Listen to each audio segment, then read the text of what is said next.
stay. Ask him to wait a moment, Mrs. Hudson. But he's most insistent.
Easy now, easy.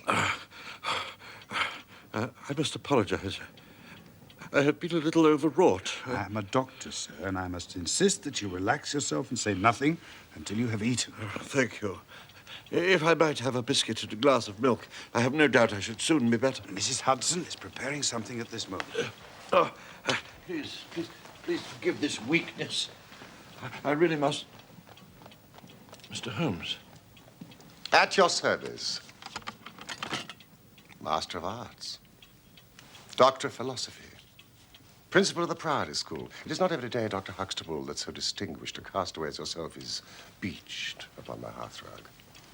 In speculating what storm had blown you hither, I took the liberty of searching your person. I hope you will forgive me.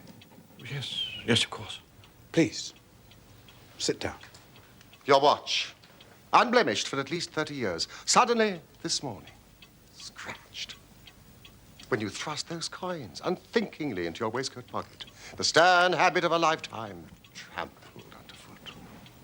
A small occurrence, perhaps, but only small, I think, in the way that a vibrating needle may signal an earthquake. The state of your beard demonstrates a considerable disruption to your routine. 3 days ago? Just so. Mr. Holmes, I beg you to accompany me north to Mackleton immediately. A matter of the utmost importance. I regret. Dr. Watson and I are extremely pressed just at the moment. I'm retained in the case of the Ferris documents, and Dr. Watson tells me that he's run off his feet by this recent epidemic of scarlet fever. And then, of course, the Abergavenny murder coming up for trial. Now, only a very important issue could call us away at the present. Important, sir. Important. I dare say you've heard of the Duke of Holderness. The former cabinet minister. More than that, Watson. The letter's after his name. Ha! Almost half the alphabet. One of the greatest subjects of the crown. Eh, Dr. Huxtable? One of the greatest, and probably one of the wealthiest. He is also, I am proud to say, my neighbor. Holderness Hall, his country seat, is across the valley from the Priory School. The Duke is an intensely solitary man. He abhors the prospect of public scrutiny. But such is his anxiety in this matter, that His Grace is prepared to write a cheque for £5,000 to see the business solved, and another £1,000 to see justice visited upon the villains. That is how important it is.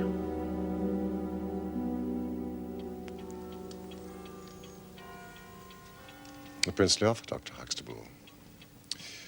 You have failed only in describing the villainy. Forgive me. Lord Salter, the Duke's son, his only child, has been abducted. From the Priory School, Yes, where he was in your care. quite. And this abduction happened 3 days ago? Last Saturday night. Why have you waited so long before consulting me? His Grace has a deep horror of his family unhappiness being dragged before the world. The police have been requested by the Duke to proceed with such caution, but they... I see. This affair has been deplorably handled. I feel it and admit it. What form did the demand for ransom take? There has been none. You see, No demand for ransom. none. It is one of the most perplexing aspects of the business, for the boy was not alone in his flight. Herr Heidegger, the German master, is also missing. As, indeed, by the way, is his bicycle. If he has abducted the boy, why has no demand for money been received? Heidegger came to me from Switzerland with the very best references. Was any other bicycle missing? Oh, no, You're certain? quite. Mr. Aveling checked all the bicycles. Dr. Huxtable, do you really mean to suggest that this German master rode off upon his bicycle in the dead of night, bearing the boy in his arms? No, Then what is this theory in your mind? the bicycle may have been a blind. He may have hidden it somewhere, and the pair gone off on foot. Surely he would have hidden a couple of bicycles if he desired to give that impression. Yes, I suppose he would. Of course he would, Dr. Huxtable. This blind theory of yours will not do.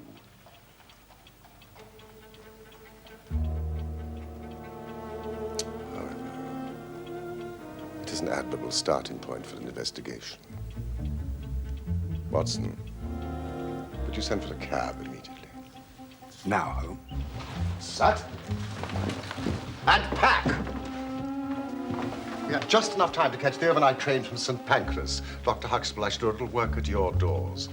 Perhaps the trail is not so cold, but the two old hounds like Watson and myself may get a sniff of it. I imagine the arrival of Lord Salter at your school must have been quite a feather in your cap. My proudest moment, Mr. Holmes. Ever since Blackwell's published Huxtable's Sidelights on Horace. A notable little success in its day. You may have heard of it. No. How old is the boy? 9. And he's been with you how long? Oh, since the beginning of the winter term. An unusual boy. He seemed to be fitting in well. He, Yes. I was about to say, he was not entirely happy at home. The Duke's marriage had not been a peaceful one. It ended in separation by mutual consent last year. The Duchess has returned to her father's palazzo in Venice. This picture of the Duke's marriage, how did you come by it? Is it common knowledge? I've had some confidential talks with Mr. Wilder, the Duke's secretary. He has been most helpful. And I suppose it has been established that the boy has not returned to his mother in Italy. Oh, yes, yes, it has. I cannot tell you, Mr. Holmes, what a relief it is to me. Watson! Your picnic, sir. Mrs. Hudson. How did you guess? Experience, Mr. Holmes. Well, that means the two doctors can picnic away to their heart's content on the train. Even I may find my appetite is keener for a few days in the bracing atmosphere of the Peak Country.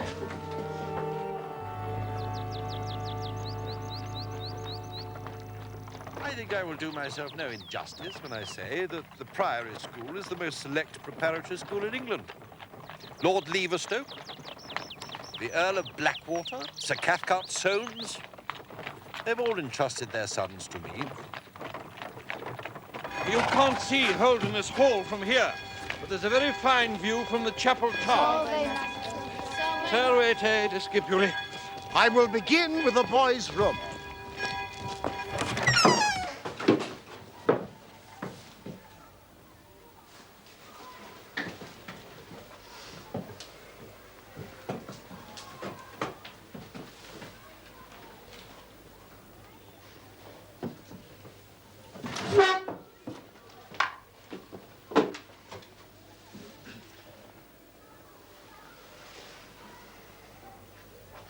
From his father?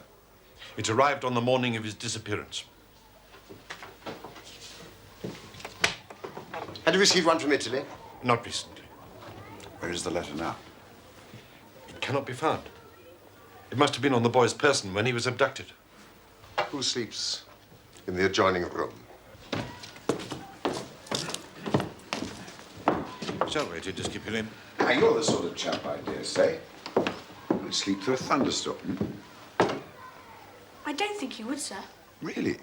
And why is that, do you suppose? There's a mouse, sir. In the wainscot, sir. And it wakes us both up, sir. Sometimes, sir. Mouse? So any noise from Lord Salter's room? Well, the door creaks, sir. We always hear the door. On the night of the disappearance, did you hear anything then? No, sir. We couldn't even hear the crying. Crying? Yes, sir. He sometimes cries, sir. Sometimes, sir.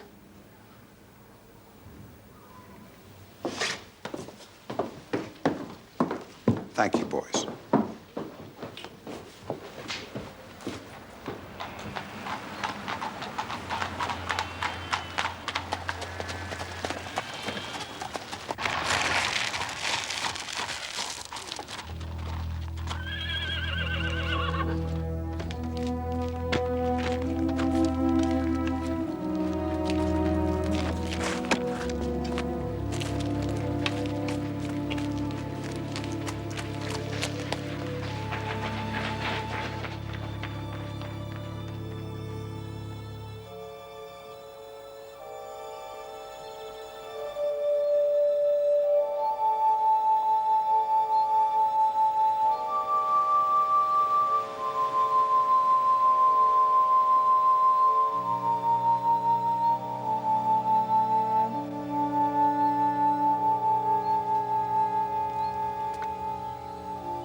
You have found nothing in the grounds? There's no knowing what I have found. The trail is cold. Headmaster! Headmaster! The Duke of Holderness is here, Headmaster. Thank you, Mr. Aveling. With Mr. Wilder. Mr. Holmes? Yes. The Duke is waiting, Mr. Holmes. That will never do.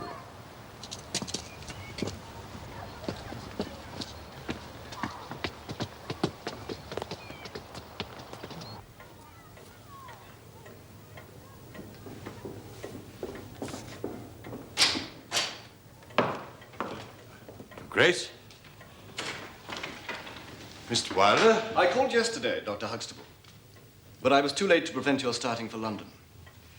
His Grace is surprised, Dr. Huxtable, that you should have invited Mr. Holmes to undertake an investigation without consulting him first. When I learned that the police had failed... It is by no means certain that the police have failed. Oh, but surely, Mr. Wilder... You are well aware, Dr. Huxtable, how anxious His Grace is to avoid all public scandal. He prefers to take as few people as possible into his confidence. I'm sorry, Mr. Wilder. The matter is easily remedied. Mr. Sherlock Holmes can return to London by the morning train. Oh, hardly that. Hardly that. I enjoy your invigorating northern air. I shall spend, at any rate, a few days upon your moors. Who knows, I may at least find Herr Heidegger's bicycle, if nothing else. This is not a trivial matter, Mr. Holmes. I am gratified that you think not, Your Grace. If there was meaning in that remark, Mr. Holmes, I'm afraid it escaped me. Your only child has disappeared. Your hopes, your future, your noble family itself is threatened with dissolution. Your point, sir? I ask, Your Grace, what is modesty to this? To your child's life? What is reputation? But then it might be replied, what is continuance without honor?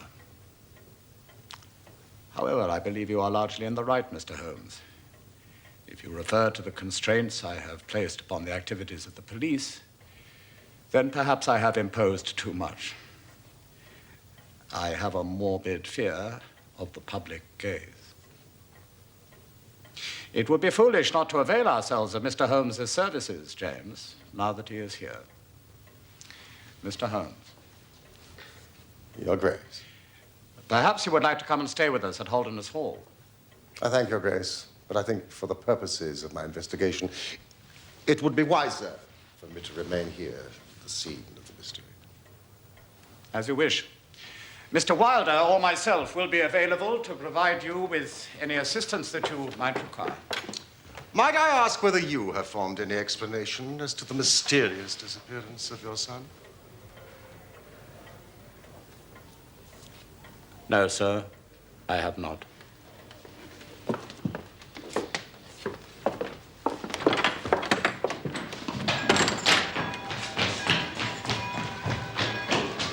He is a fine boy, Mr. Holmes. And how long has he been in your class? Since his arrival here. Did he speak much of his family? Not much. It's my belief that he missed his mother. There's something of his father's reticence in him, you understand? The separation between the Duke and the Duchess, did he talk about that? Not really. It's a little mysterious. The boy insisted that they loved each other very much. You don't think that could be whistling in the wind to cheer himself up? No, he is a very realistic child. Ah, but not a very realistic family. My research shows they once provided a member of the Hellfire Club. You wouldn't know, I suppose, what time Herr Heidegger retired to his room on the night of the disappearance. Not really, but quite late. After 11. He was duty roundmaster that night. You're a cyclist, I believe. Yes. Oh, yes. Did Lord Salter ever accompany you?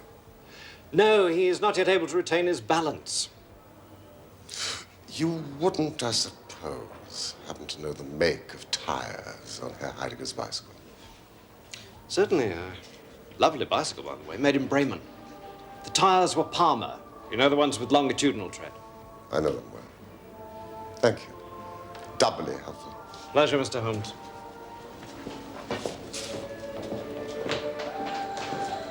Dinner will be at 8.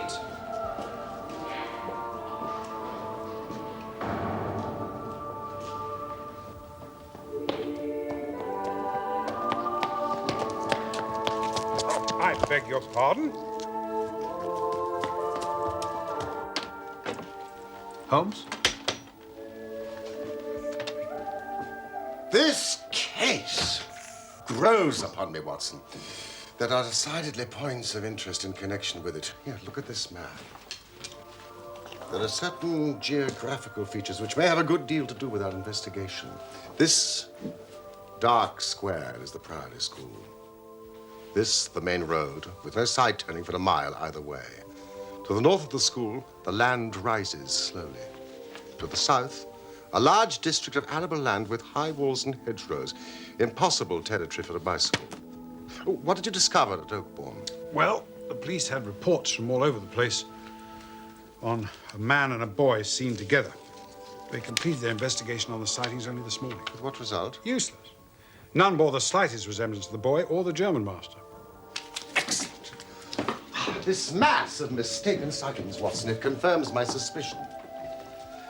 I don't believe they used the road. That powerful curiosity of quiet places would surely have found them out. I don't think they used the road at all. Yeah, but the bicycle. A good cyclist does not need a road, Watson. The moor is intersected with paths. And remember, the moon was at the full.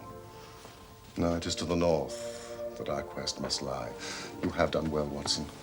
Dinner soon, you'll be happy to hear. But I do have just one point on which I need to be satisfied. Herr Heidegger's room. 10 minutes. Mr. Holmes has been delving into the origins of the Holderness family. Like many ancient lines, it sprang from a very muddy source. Muddy, Doctor. Well, not to be too delicate about it, they were cattle thieves. A warrior class, ingenious, daring, but the basis of their wealth was running off with other people's cows. Holmes even tells me that the Holderness has furnished one of the madder members of the Hellfire Club.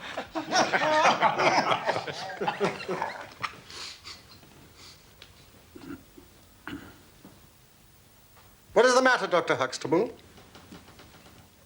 It is nothing. There is clearly something.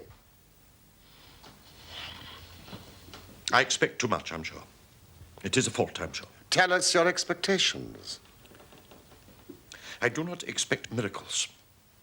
I think I am not a man who demands the miraculous. But you have discovered nothing. We have advanced not a jot since the moment we left London. Although, indeed, that is not true. You have discovered two things, both falsehoods. One, a squalid piece of gossip. And the other, an apocryphal and insulting fancy about the origins of my great patron. I did not implore you to come here to blacken the name of the Holdenesses, Mr. Holmes. Calm yourself, Dr. Huxtable. We have, in fact, advanced some way. I can, for example, describe to you in some detail what took place at this school on that fateful night. Also the behavior of your excellent and faithful German master. Faithful Heidegger? What, sir? Herr Heidegger retired to his room soon after 11 o'clock. He was the duty master that night. Now my friend and colleague, Dr. Watson, will impersonate. Heidegger has still 2 hours' work ahead of him, and it's been a long day. He allows himself the comfort of removing his jacket. He moves across to the chest by the door and pours himself a glass of sherry. Badly needed fortification for the task that lies ahead.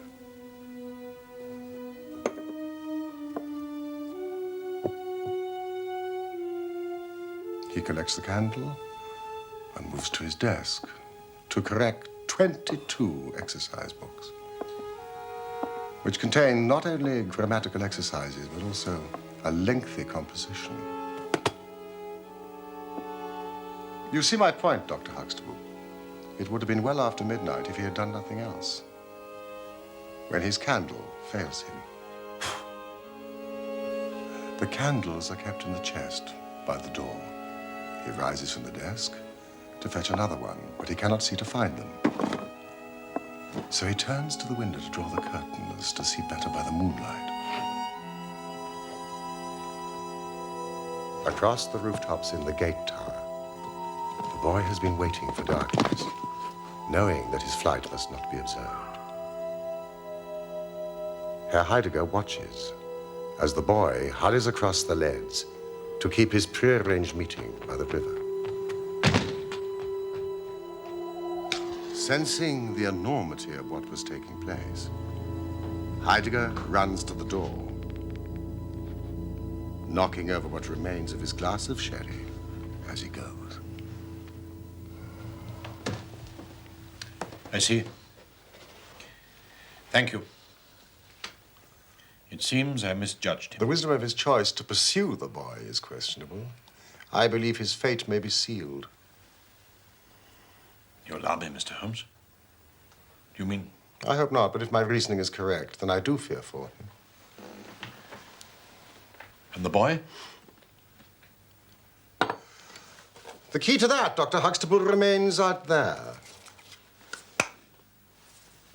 Beyond the Drover's Bridge.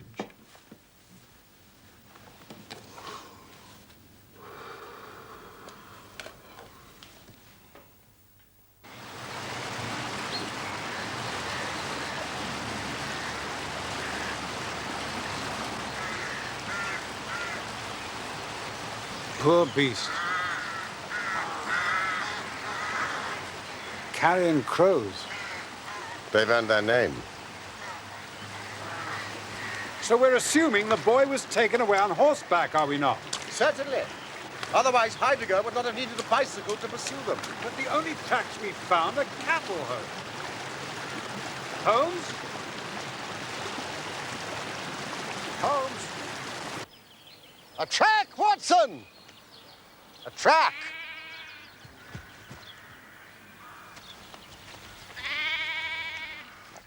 A bicycle? Certainly a bicycle. But not the bicycle. I'm familiar with 42 different impressions left by tires.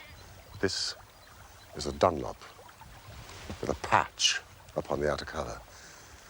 Heidegger's tires were Palmer's. This is not Heidegger's track. Oh. Who's there? Who's indeed? Watson. These are Palmer tracks. Heidegger has been this way.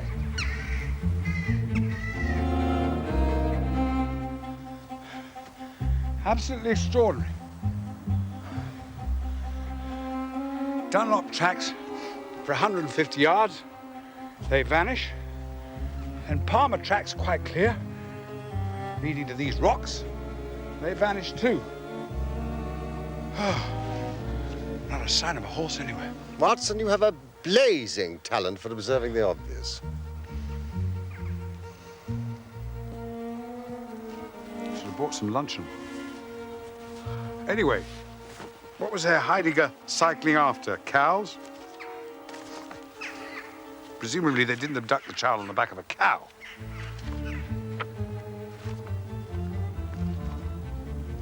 All traces of horses obliterated. And much evidence the two bicycles have vanished into thin air. Impossible. Precisely. It is impossible as we have stated it. Therefore, in some respect, we must have stated it wrong. Ah. There's a hostelry marked on the further edge of the moor. Holmes? There's a hostelry on the Chesterfield Road. Yes, if we keep on this line, we should come up to it. Well, that's where I'm going to try my luck. I'm hungry.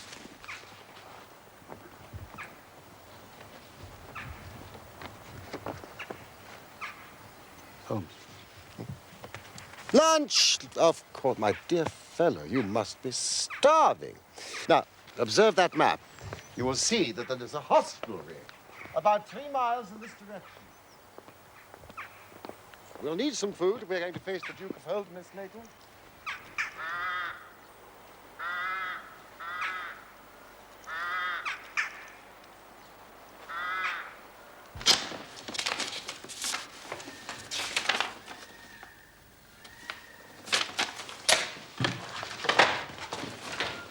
Nothing? Nothing. I must tell His Grace.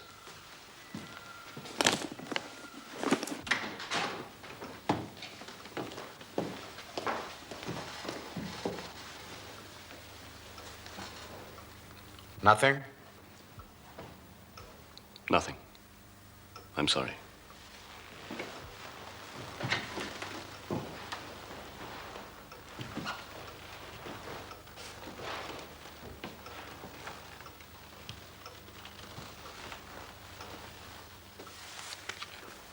I'm sorry.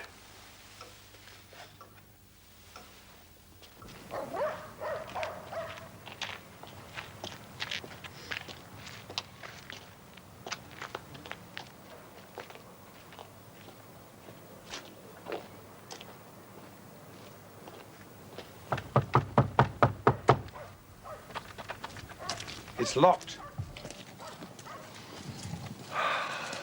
Primitive, but forceful, as sporting portraits go.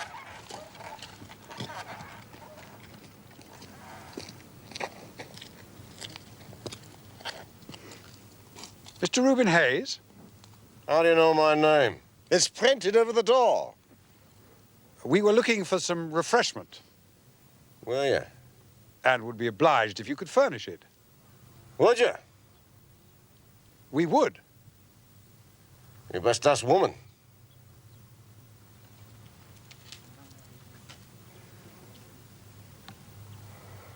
Insufferable lout.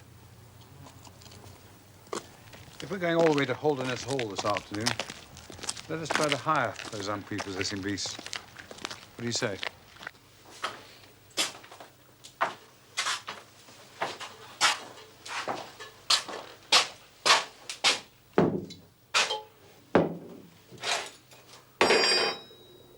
How far are you taking them? Just to the hall and back. You know the way, I dare say. I worked there for 15 years.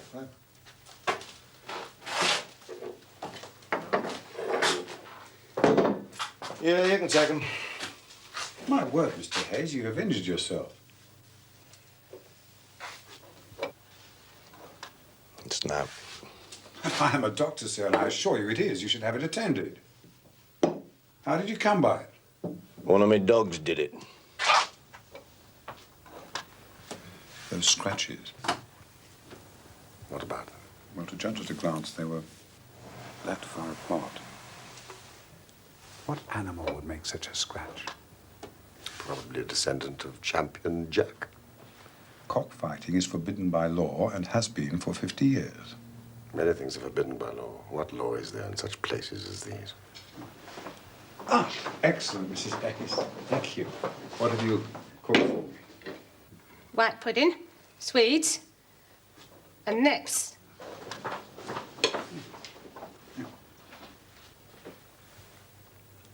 How is it, Watson? It is disgusting, Holmes.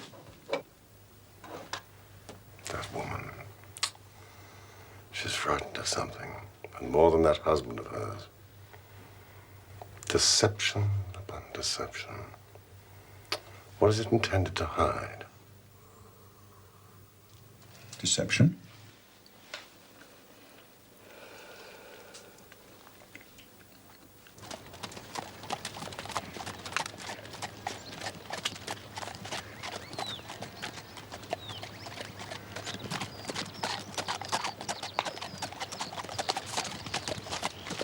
Ah, Watson.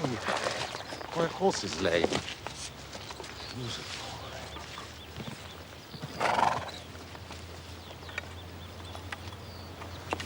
That's odd.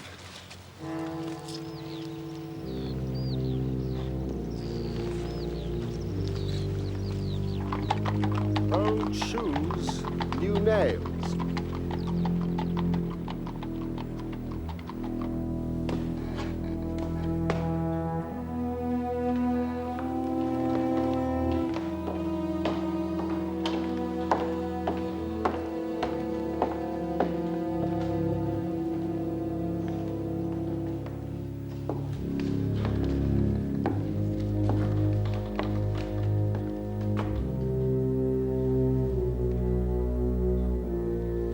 Gentlemen, His Grace will see you now.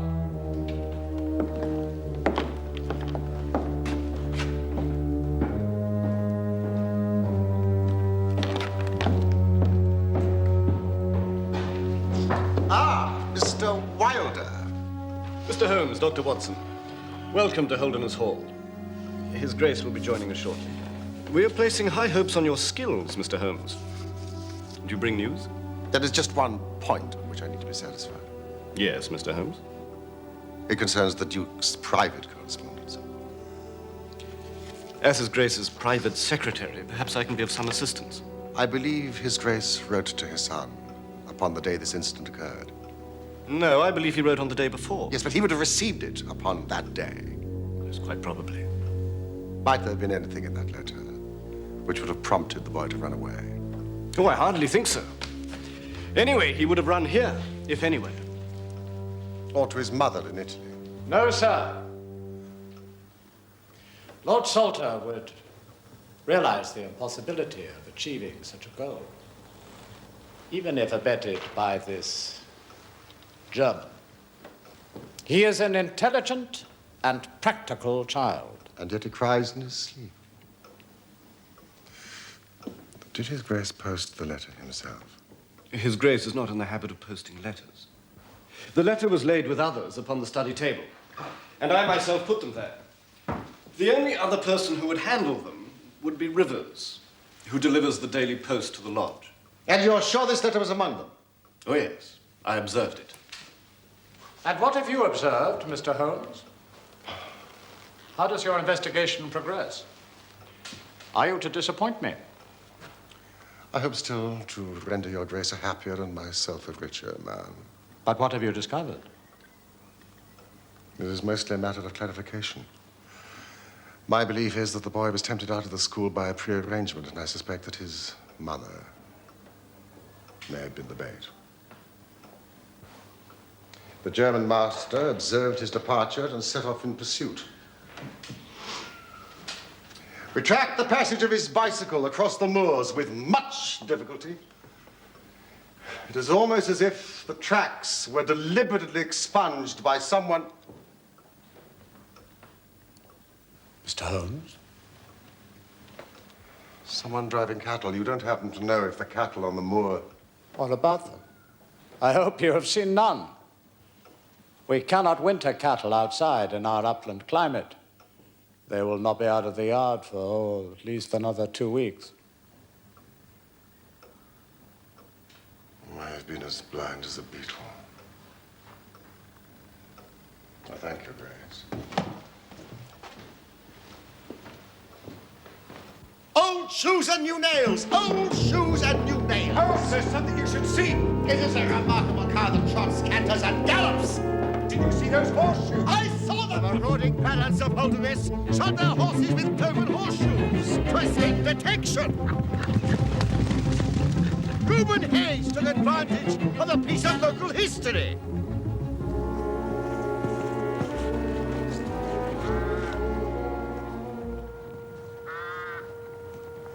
It's bad, Watson. Bad. Those vultures of the north mark the spot.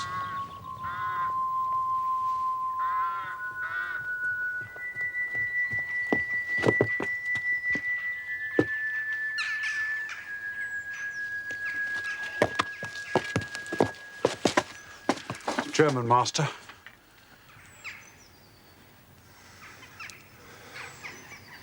What's left of him?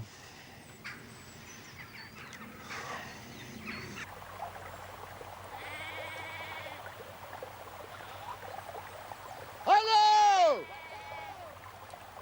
Hello! Hello! Hello! Hello!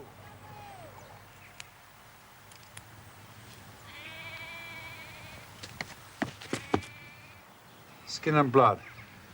Only a microscope would tell if it's human. A consistent night with the scratches on Hayes's neck. Oh, yes. Cause of death?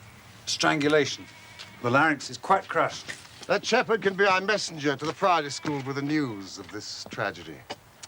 We must proceed on foot, Watson. I was warm at that inn. Warm, as the children say. The trail grows colder every step I take away from it.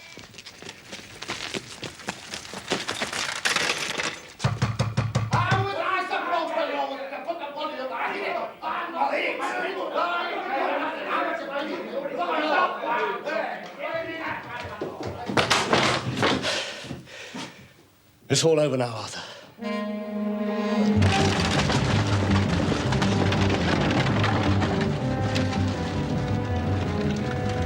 Reuben Hayes. Let's hope we're not too late. A Dunlop with a patch on the outer cover.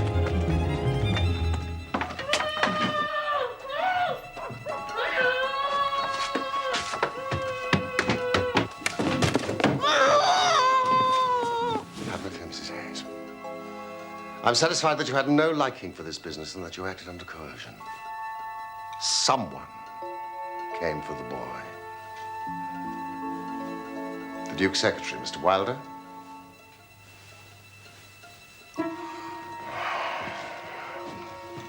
Which way did they go? Across the moor? Towards the Chesterfield Road. Will Buick's cottage. Excellent, Mrs. Higgs. I was to learn the Duke's household, Watson. You are now the boy's guardian angel.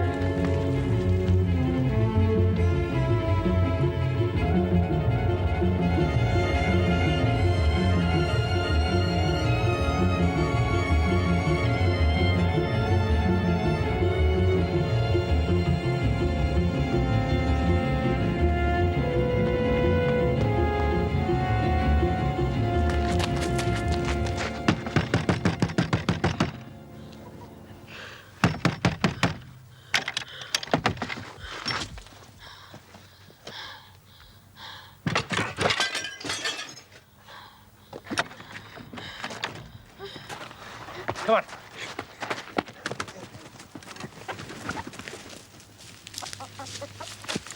I fancy I see your Grace's checkbook upon your desk. I'd be glad if you'd make me out a check for £6,000. Perhaps it would be best if you were to cross it. Capital and Counties Bank, Oxford Street branch are my agents. I do not possess a temperament, Mr. Holmes, that appreciates the kind of acidulous pleasantry that clearly amuses you.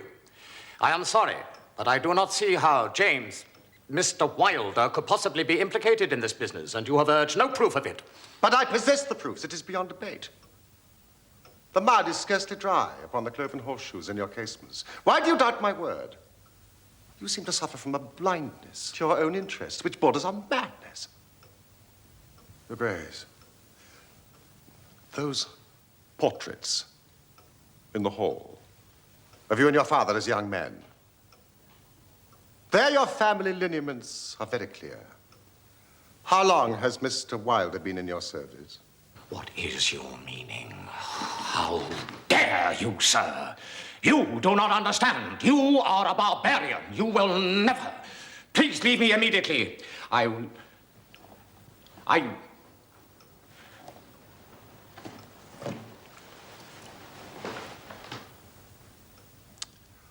Then it is as I suspected.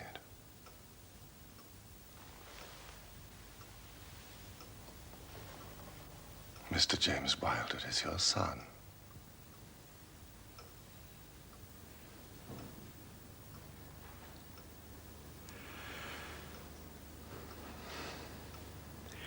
When I was a very young man, Mr. Holmes, I loved with such a love as comes only once in a lifetime. I offered the lady marriage, but she refused it on the grounds that such a match might mar my career. Had she lived, I would certainly never have married anyone else. But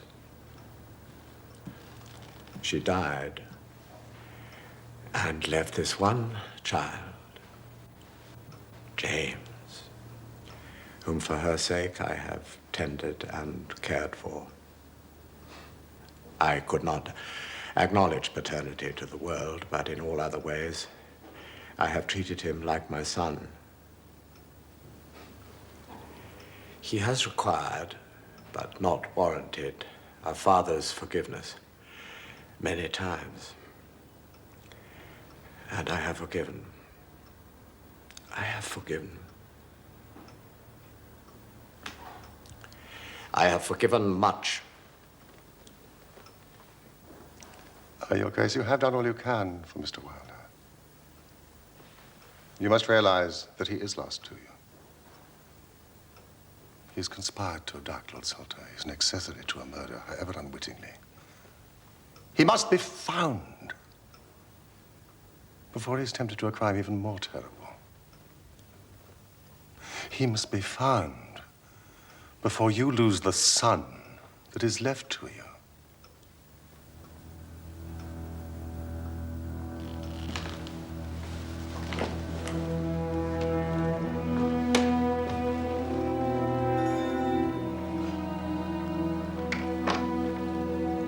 Rivers, you are to organize a search of the moor, westwards in a line from the temple to the pavilion.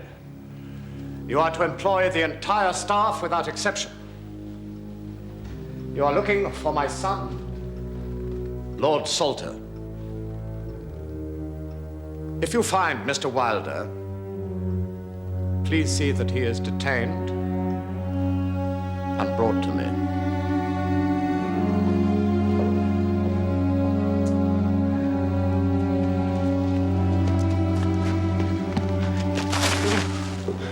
Wilder intercepted your letter and substituted a note which deceived your son into believing that he was to see his mother.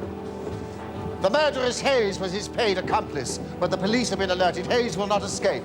What? I tracked them up onto the moor, but they disappeared. I searched the area, but it's as if the earth just swallowed them up.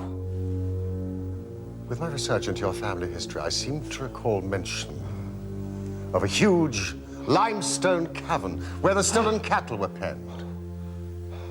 The cathedral. Come on! Come on!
I was disposed to love Francesca, not with a boy's passion, but with a man's love.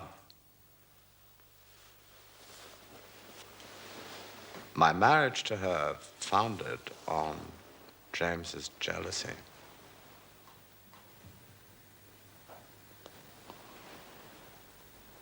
As long as I could see his mother's faith and manner in him, James knew he could keep me from the love I owed my wife. Even his cruelty to Arthur, I could not send him away even for that. So I sent Arthur away instead. What did he hope to achieve by kidnapping his brother? Money? Legitimacy? And power. Power over me. He delighted in exercising power over me, whom he knew to have denied him power. But you suspected that he was behind the abduction? In my darkest moments, yes. Yet somehow I hoped to save him. Well, a long penance it has seemed. I can only hope that Francesca will forgive me.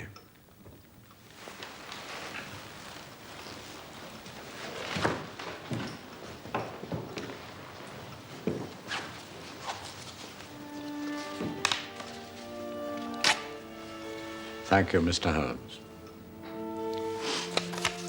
Your Grace.